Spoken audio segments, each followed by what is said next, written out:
आदाब अर्ज है। आज हम सुनेंगे कलाम नंदलाल नैरंग सरहदी का। हिंदुस्तान का एक ऐसा सच्चा सपूत जिसने उर्दू शायरी के लिए, उर्दू ज़बान के लिए और उर्दू तहज़ीब के लिए अपने आप को वक्फ कर दिया था। उस अजीम शायर और अजीम शख्सियत का नाम है नंदलाल नैरंग सरहदी।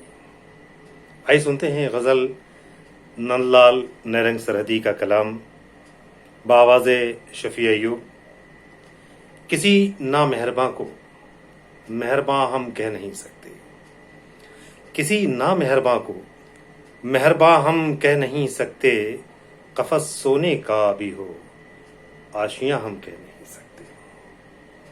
किसी नामेहरबां को मेहरबां हम कह नहीं सकते, कफ़स सोने का भी हो आशियां हम कह नहीं सकते। कोई कहते ज़बां रखने का मुंह में फ़ायदा क्या है, कोई कहते ज़बां रखने का मुंह में फ़ायदा क्या है। किसी के सामने जब दास्तां हम कह नहीं सकते, किसी के सामने जब दास्तां हम कह नहीं सकते। और न जाने क्या असर होता है हम पर उनकी महफिल में। ये अंदाज़ देखें नैरंग सरहदी का कि न जाने क्या असर होता है हम पर उनकी महफिल में, न जाने क्या असर होता है हम पर उनकी महफिल में। यहाँ कहते हैं हम जो कुछ वहाँ हम कह नहीं सकते। न जाने क्या असर होता है हम पर उनकी महफिल में। यहाँ कहते हैं हम जो कुछ वहाँ हम कह नहीं सकते। कोई कह दे ज़बां रखने का मुंह में फ़ायदा क्या है। किसी के सामने जब दास्तां हम कह नहीं सकते।